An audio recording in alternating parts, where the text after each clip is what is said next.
વાલાઓ, આપણે ગમે તેટલા ખરાબ કે પાપી હોઈએ, પણ જો આપણે સાચા હૃદયથી પસ્તાવો કરીને ઈશ્વરને સમર્પિત થઈએ તો તે આપણને માફ કરે છે અને આપણને નવી વ્યક્તિ બનાવે છે. શું તમે તેનો અનુભવ કર્યો છે?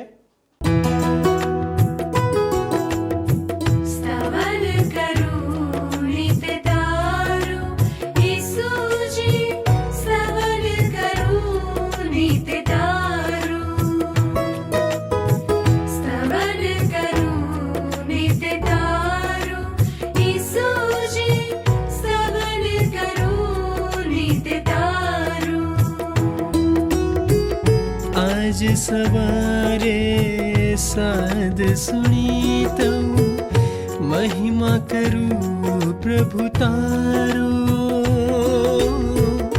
महिमा करूं प्रभु तारो, स्तवन करूं नित तारो.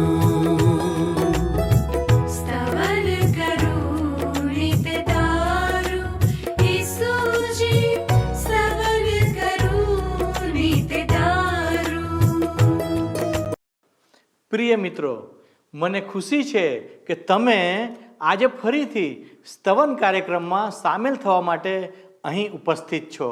મારી શુભેચ્છા છે કે ઈશ્વર આજના અભ્યાસ દ્વારા આપ બધાને પુષ્કળ આશીષ આપે. ઈશ્વરનું વચન યર્મિયા 29 અને 11 જણાવે છે, કેમ કે જે ઈરાદા હું તમારે વિશે રાખું છું તેઓને હું જાણું છું, એવું યહોવા એટલે કે ઈશ્વર કહે છે. એ ઈરાદા ભવિષ્યમાં તમને આશા આપવા માટે વિપત્તિ લગતા નહીં, પણ શાંતિને લગતા છે. આ તો જેઓ ઈશ્વર પર વિશ્વાસ કરે છે તે પ્રત્યેક વ્યક્તિને માટે ઈશ્વરનું એક અનુપમ વચન છે. તે વચન ઈશ્વરની એક નિશ્ચિત યોજનાને પ્રગટ કરે છે, પરંતુ કેવા પ્રકારની વાતોથી તે પૂર્ણ કરશે તે અહીંયા સ્પષ્ટ નથી. તેનો અર્થ એ છે કે ઈશ્વરે દરેક વ્યક્તિઓ માટે અલગ અલગ યોજનાઓ બનાવી તૈયાર રાખી છે. ફક્ત આપણા જીવન વિશે ઈશ્વર ઈચ્છે છે કે આપણે તેમની વિધિઓ અનુસાર જીવનમાં આગળ વધીએ. ઈશ્વર દ્વારા આપણા જીવનને આશીર્વાદિત કરવાને માટે ફક્ત એક જ વિઘ્ન છે, તે તેમનાથી દૂર રહીએ છીએ. એટલે કે આપણે આપણા જીવનને આપણી ઈચ્છા પ્રમાણે જીવીએ છીએ. ઈશ્વર આ બાઇબલના માધ્યમ દ્વારા આપણને જીવનનો માર્ગ દેખાડે છે. આપણે ગમે તેટલા મોટા પાપી અથવા તો અપરાધી કેમ ન હોઈએ, જો આપણે આપણા જીવનને ઈશ્વરની સન્મુખ મૂકીએ તો ઈશ્વર આપણને આશીષનો સ્ત્રોત બનાવી દે છે.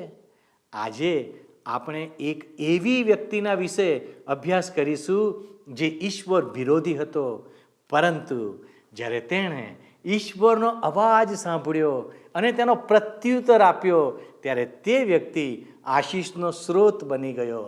તેમજ ઈશ્વર આપણને પણ આશીષના સ્ત્રોત બનાવવા ઈચ્છે છે. શું તમે આજનો અભ્યાસ કરવા તૈયાર છો?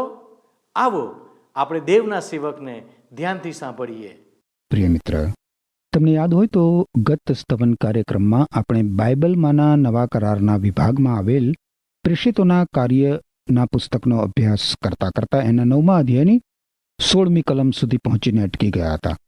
આજે મિત્ર આપણે પ્રેષિતોના કાર્યના 9મા અધ્યાયની 17મી કલમથી આગળ વધીને 43મી કલમ સુધી પહોંચીશું અને એ પછી 10મા અધ્યાયની 1 થી 29 કલમો જોવા માંગીએ છીએ. એટલે જરૂર તમારી સમક્ષ જો તમારી પાસે પ્રેમ સંદેશ નામનું પુસ્તક હોય તો 360 નંબરના પૃષ્ઠ ઉપર એ ખુલ્લું કરો.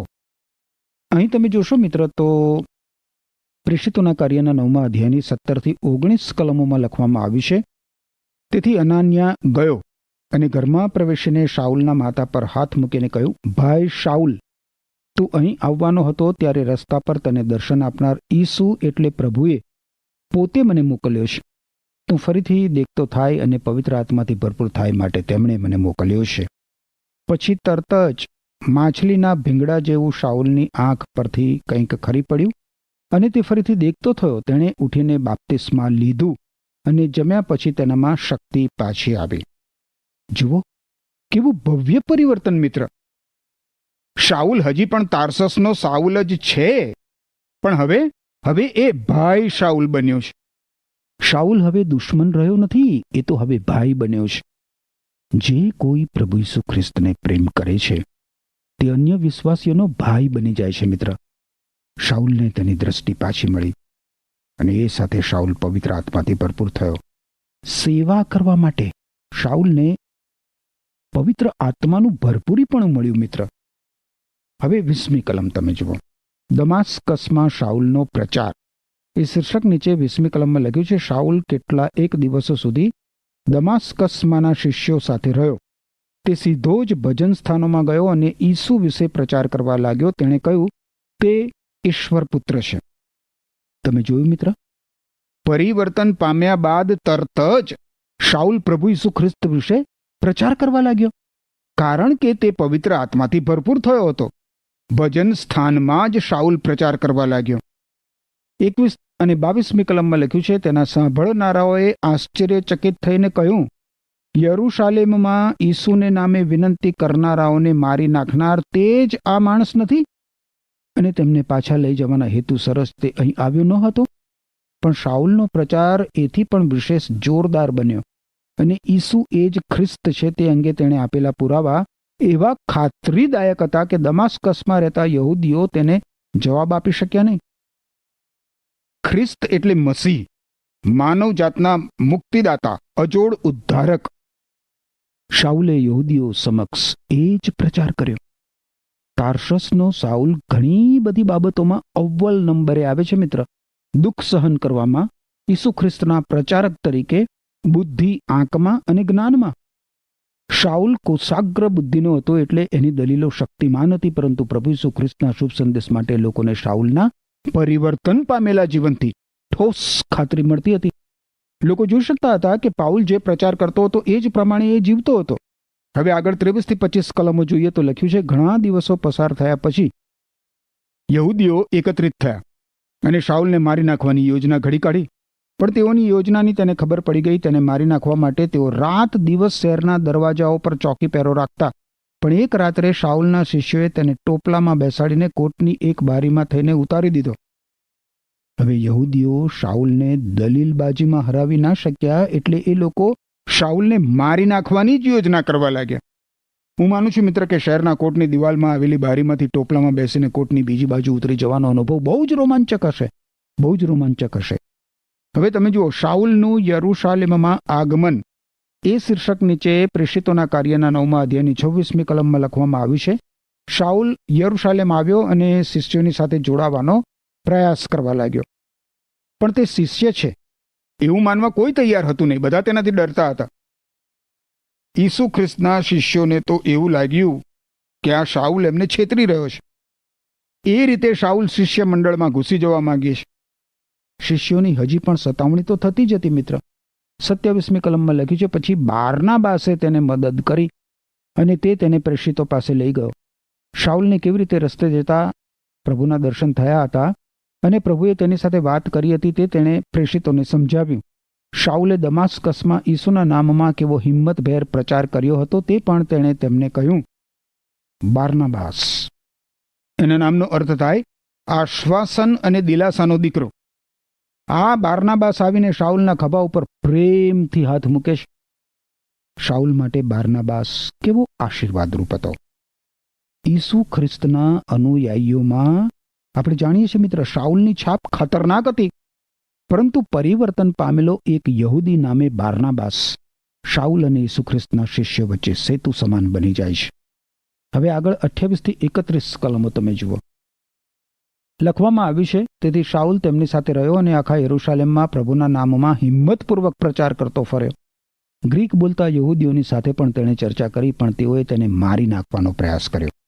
ભાઈઓને એ વાતની ખબર પડી જવાથી તેમણે શાઉલને કાયસારિયા લઈ જઈ તાર્સસ મોકલી દીધો અને એમ આખા યહૂદિયા, ગાલિલ અને સમરૂનના પ્રદેશોમાંની મંડળીઓને શાંતિનો સમય મળ્યો મંડળીના લોકો જેમ પ્રભુનો ડર રાખતા ગયા તેમ તેમ તેઓ પવિત્ર આત્માની સહાયથી સંગઠિત થતા ગયા અને સંખ્યામાં વૃદ્ધિ પામતા ગયા. હવે 28મી કલમ પ્રમાણે યરૂશાલેમની મંડળીએ પાઉલનો સ્વીકાર કર્યો અને પાઉલ યરૂશાલેમની મંડળી સાથે રહીને પ્રભુ ઈસુ ખ્રિસ્તના શુભ સંદેશનો પ્રચાર કરવા લાગ્યો. શાઉલની સાક્ષી એટલી તો અસરકારક હતી અને ભારે હતી કે યહૂદી લોકોએ કાયમ માટે શાઉલનું મોં બંધ કરી દેવાનું નક્કી કરી દીધું.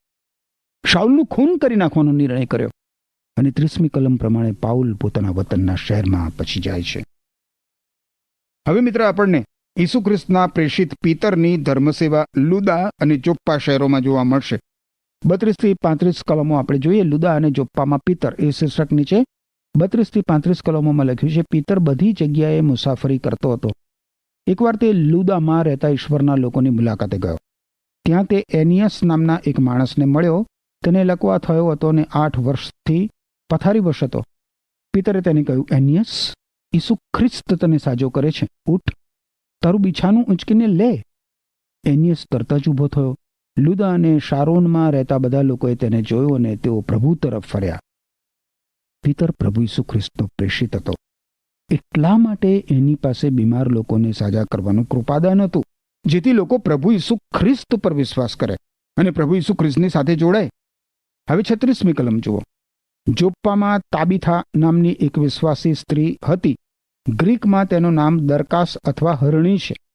તે તેનો સગળો સમય ભલું કરવામાં અને ગરીબોને મદદ કરવામાં ગાળતી. આ તાબીથા નામની મહિલા સામાજિક કાર્યમાં ગૂંથાયેલી હતી. એ સિલાઈ કામમાં નિપુણ હતી.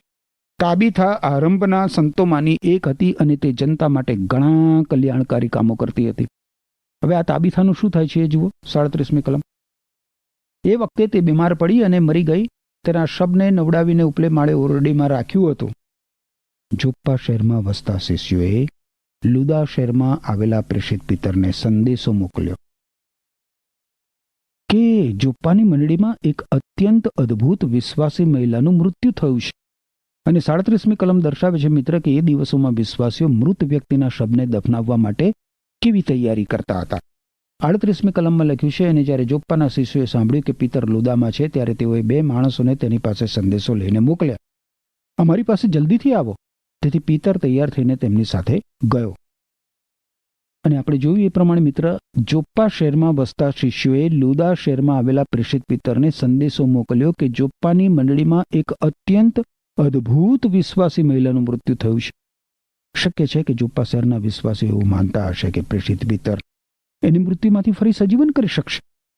કમસે કમ એમણે પિતરને બોલી મંગાવ્યો. હવે જુઓ પિતર શું કરે છે. 39મી કલમ.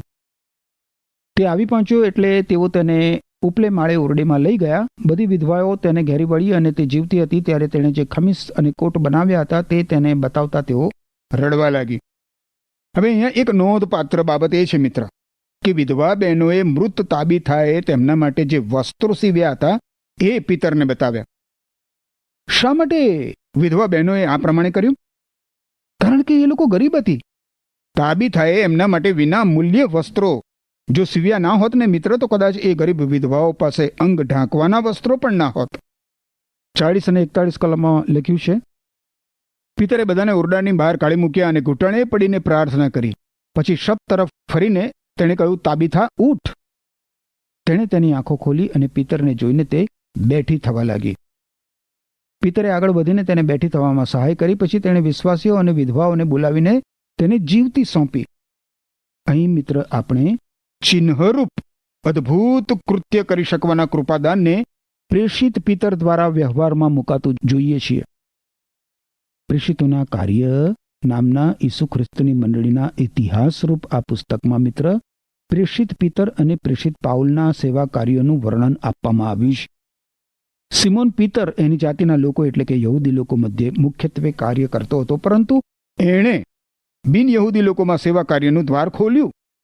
તાર્સસનો શાઉલ પ્રેષિત પાઉલ બન્યો. આ પ્રેષિત પાઉલ બિન યહૂદી લોકો માટે પ્રેષિત બન્યો.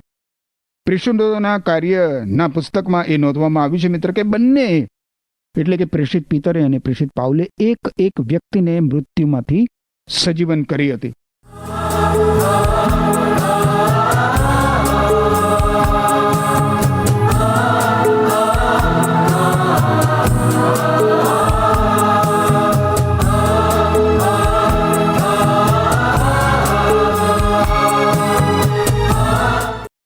હવે 42મી કલમ જુઓ.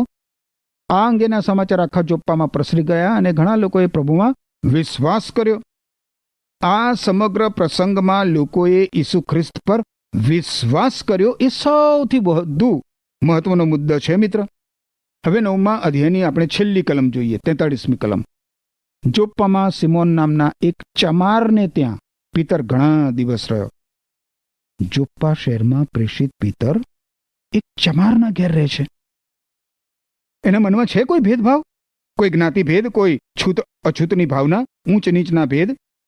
આ પ્રેષિત પિતર એ સમયની એ ભૌગોલિક સ્થળની ઊંચામાં ઊંચી જ્ઞાતિનો એટલે કે યહૂદી હતો. પણ તમે જુઓ મિત્ર, ઈસુ ખ્રિસ્તની પાસે, ઈસુ ખ્રિસ્તના ક્રૂસની છાયા તળે માણસ એ માણસ છે. ઈશ્વરનું સર્વોચ્ચ સર્જન. નથી એમાં ભેદભાવ, નથી એમાં પક્ષપાત, નથી એમાં જાતિભેદ, જ્ઞાતિભેદ, કંઈ નથી. વારું, આપણે પ્રેષિતોના કાર્યના હવે 10મા અધ્યાયમાં પ્રવેશ કરીએ. પીતર અને કર્નેલિયસ એ શીર્ષક નીચે પ્રેષિતોના કાર્યના 10મા અધ્યાયની પહેલી કલમમાં લખવામાં આવ્યું છે કે કાયસારિયામાં કર્નેલિયસ નામે એક માણસ હતો. તે રોમન લશ્કરી દળમાંની ઇટાલિયન ટુકડીનો સેનાપતિ હતો.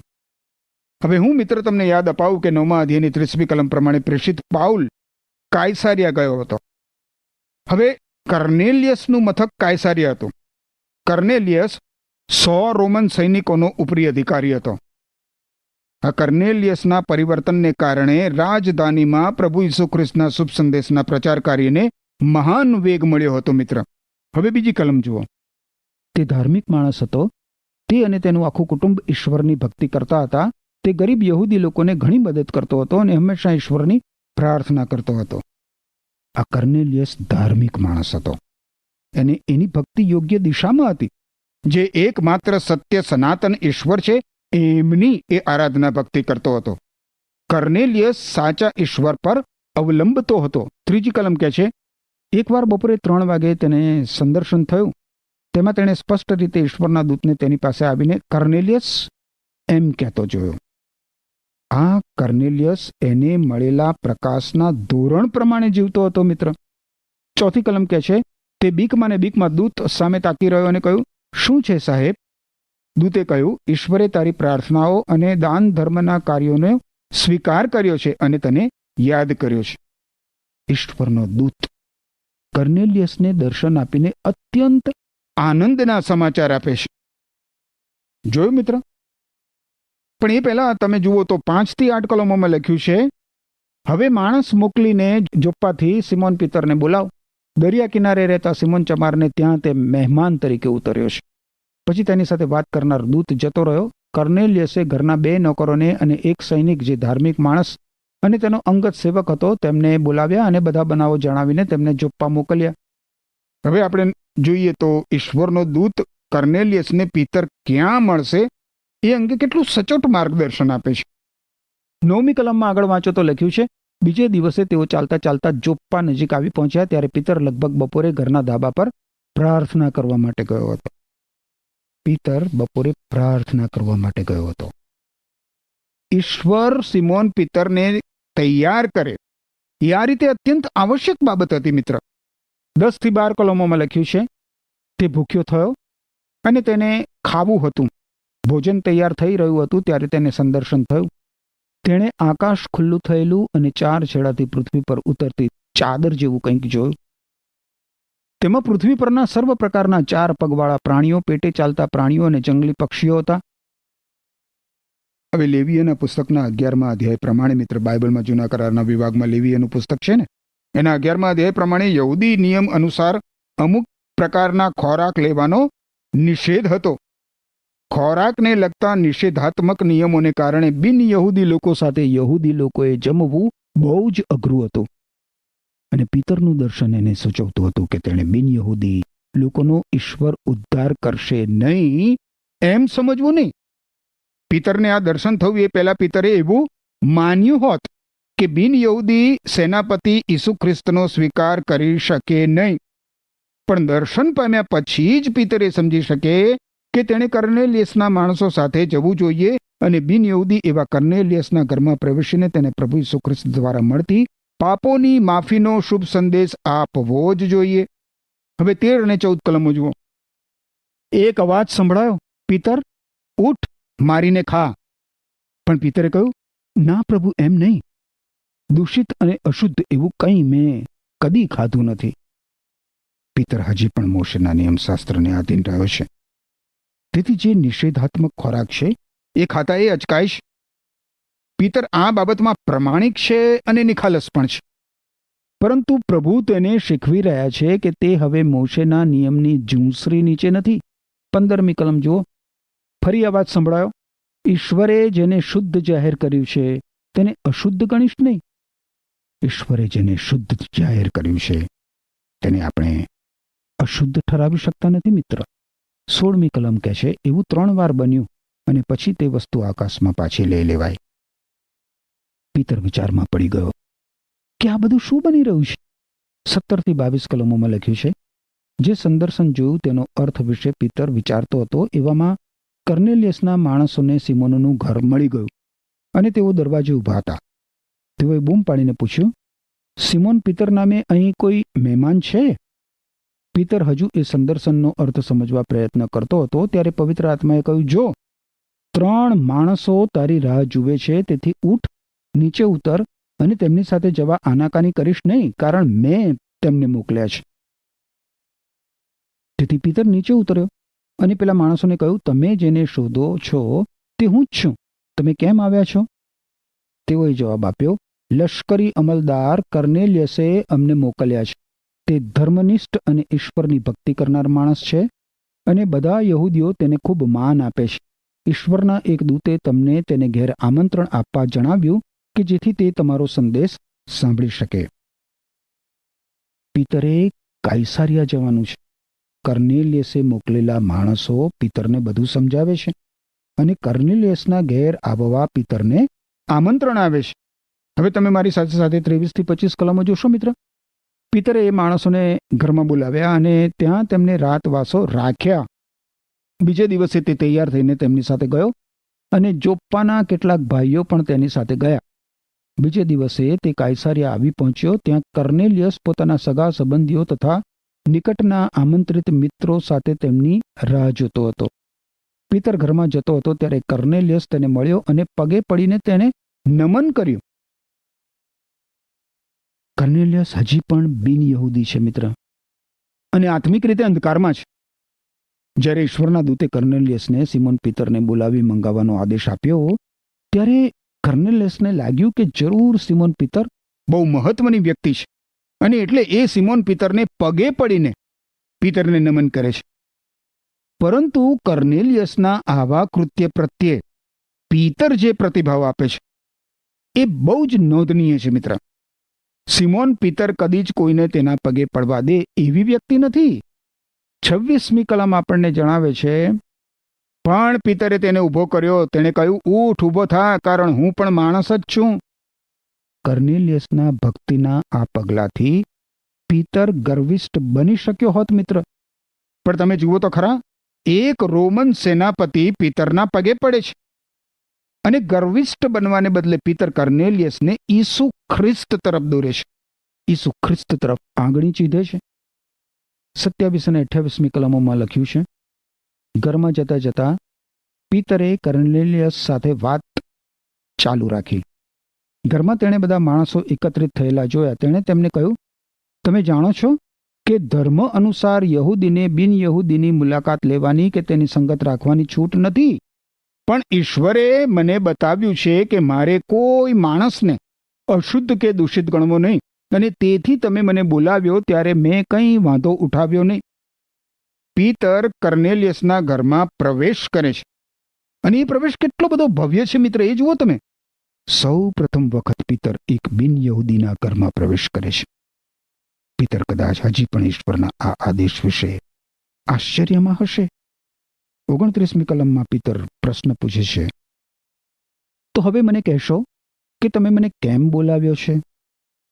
પિતરના આ પ્રશ્નથી મને આશ્ચર્ય થાય છે. સિમોન પિતરે આવો પ્રશ્ન પૂછવો શા માટે પડે? શા માટે એણે આ લોકોને તરત જ પ્રભુ ઈસુ ખ્રિસ્તનો સંદેશ આપવાનું શરૂ કર્યું નહીં? ખેર, તમે જુઓ મિત્ર, અહીં ઈશ્વરનો આત્મા બધી બાબતોનું નિયંત્રણ કરે છે. પવિત્ર આત્મા પિતરને ઉતાવળ કરવાથી રોકે છે. અને આપણા માટે અહીંયા બહુ જ મોટો પદાર્થપાઠ સમાયેલો છે મિત્ર. સૌ પ્રથમ તો આપણે જે વ્યક્તિને પ્રભુ ઈસુ ખ્રિસ્તનો શુભ સંદેશ આપવો હોય એ વ્યક્તિ માટે પૂરતો સમય આપણે પ્રાર્થના કરવી જોઈએ. એ પછી એ સમય આવશે જ્યારે ઈશ્વર આપણને ઈસુ ખ્રિસ્તનો શુભ સંદેશ આપવા માટે જે તે વ્યક્તિ સુધી દોરી જશે. દોરવણી પ્રાપ્ત કરવા ઈશ્વરને પ્રાર્થના તો કરવી જ રહી. આમેન. પ્રિય દર્શક મિત્રો, આપણે સાઉલના જીવનમાં અવિશ્વસનીય હૃદય પરિવર્તન જોયું. તે પ્રભુના શિષ્યોને ધમકાવવાને અને ઘાત કરવાને માટે અધિકાર સાથે ચિઠ્ઠીઓ પ્રાપ્ત કરીને નીકળ્યો હતો. પરંતુ ઈશ્વરે પોતાની યોજના અનુસાર તેનું હૃદય પરિવર્તન કરી દીધું. તે સમયની મંડળીઓ નિશ્ચિત રૂપથી તેને માટે ખાસ પ્રાર્થના કરી રહી હતી અને તેથી ઈશ્વરે તેને યોગ્ય સમયે તેનું બદલાણ કર્યું.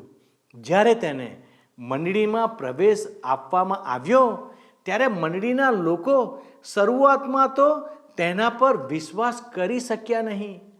આજે પણ વચન આપણને એવી પરિસ્થિતિમાં પ્રાર્થના કરવા માટે આદેશ આપે છે.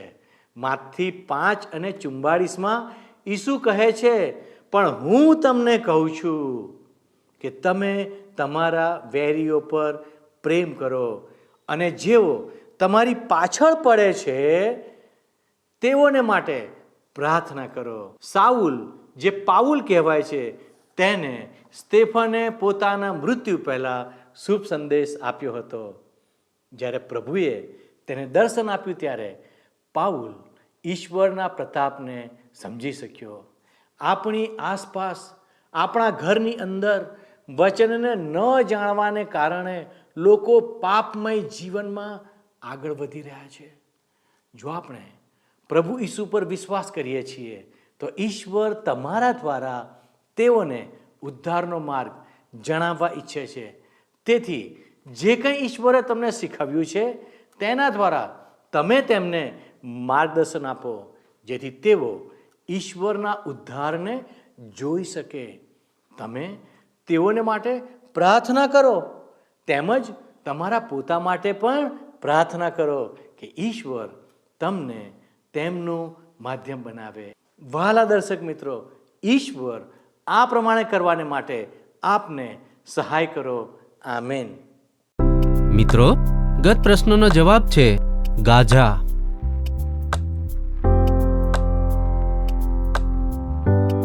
આજનો પ્રશ્ન છે, સાઉલ દેખતો થાય માટે ઈશ્વરે કયો શિષ્ય મોકલ્યો?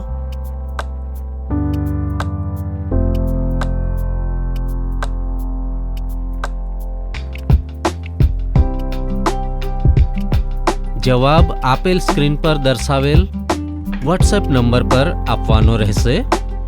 કાર્યક્રમ દરમિયાન પૂછેલા પ્રશ્નોનો સાચો જવાબ આપનાર વિજેતાઓના નામ દર મહિનાના પ્રથમ સોમવારે જાહેર કરવામાં આવશે.